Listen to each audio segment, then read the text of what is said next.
Hey, what's up, everybody? We are back with another video, and this video is a follow up video of the last upload that I had going over my Jiu Jitsu match experience after not having competed for about 5 or 6 years and not training officially for that length of time as well. And so I just want to reflect on how I sustained the injury competing in a white belt tournament for Brazilian Jiu Jitsu. And so, if you've watched the previous video, I actually sustained an injury in my second match of the tournament where I got a loss. But in the middle of the match, my right leg was caught in an awkward position where the opponent was on his back and he had his left arm around my right ankle, and he was basically trying to sweep me to put me on my back and for him to be on top of me. And but I obviously resisted.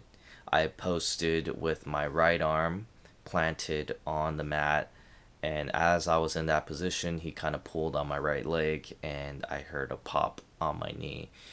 Immediately, when that happened, I knew that this was not good. But the adrenaline was flowing. I was still resisting the position, the sweep that my opponent was trying to do, and I had to carry on with the match after I sustained the injury. And I knew after the match that my knee felt a little off, but there was a lot of adrenaline, so I didn't feel as much pain. But I did feel a little tenderness, and it felt weird putting a lot of weight on that knee. I was still able to compete. I didn't have to, but I knew something was definitely wrong with my knee.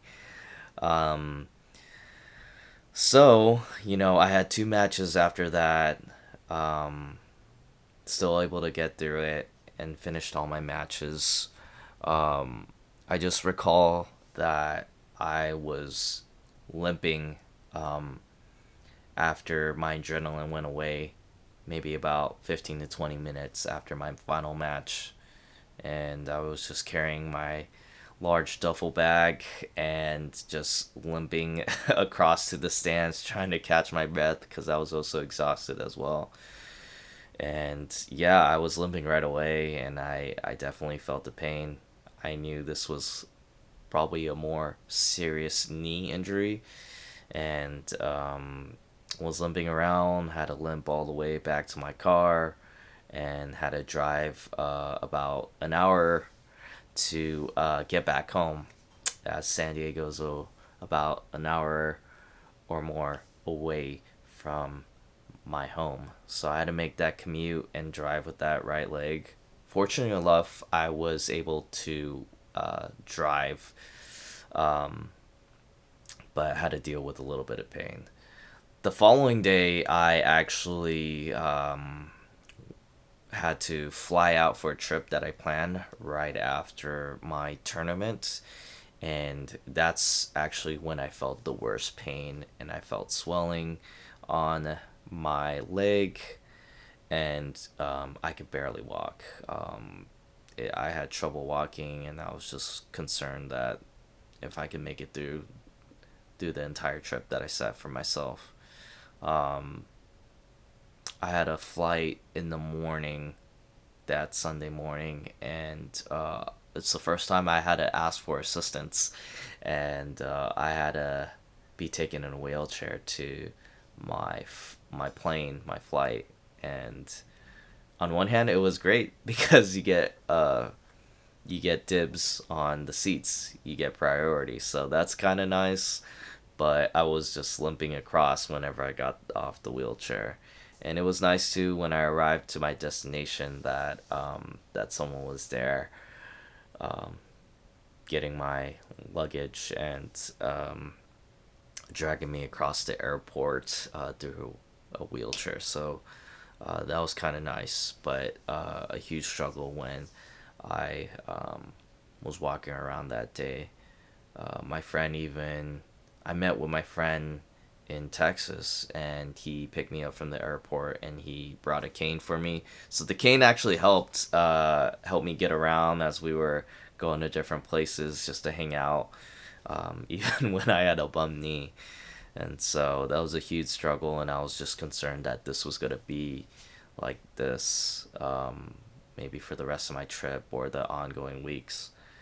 Fortunately, the next day, my knee actually felt better where I could walk. I was still limping, but it wasn't as bad as Sunday, where it was really difficult for me to get up and walk and even drive and everything like that. So, and during that trip too, I did have my knee brace as well, so that really helped a lot for support in terms of just getting around and walking. So I was able to walk on Monday, fortunately, without a cane, and was able to get through the rest of my trip with having that knee brace and not having such a crippled experience on that Sunday. So uh, about a week, a little over a week after my trip, um, or after I sustained the injury, a couple days after that, after my week long trip, I went to go see the urgent care. Well, actually, I saw the urgent care day after I came back from my trip, who referred me to specialists and kind of did that knee test by moving the knee around, and uh, without having to do the MRI, concluded that it's probably a LCL sprain. They didn't think that I tore my ACL and that the ACL was fine when they did that test.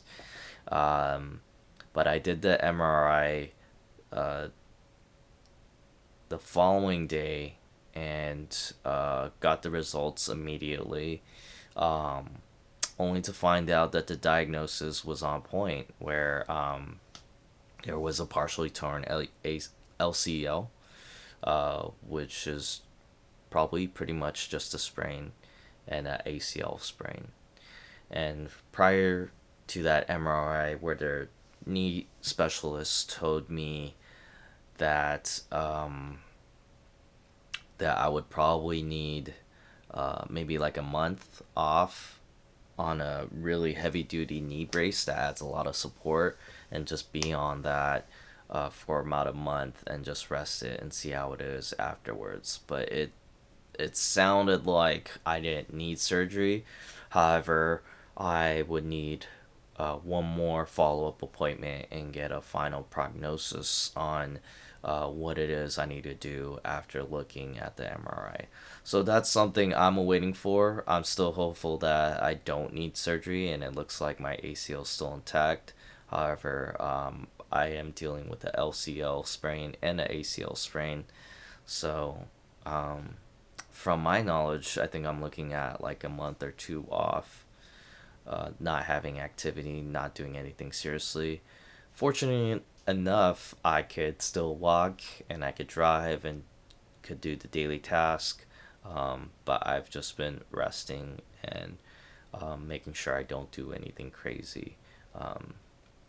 Because prior to that, I'm used to running, playing basketball, and doing jiu-jitsu. Obviously, I'm not doing those activities for the time being.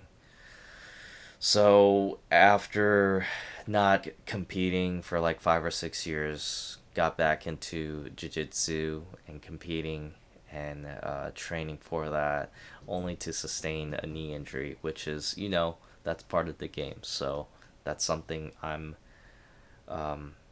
I'm very aware of. I just it just sucks having to be out like this and to recover when I'm so used to being active and exercising daily. But I'm just focused on recovering, and once I recover and give it some proper rest and focus on rehabbing to strengthen my leg and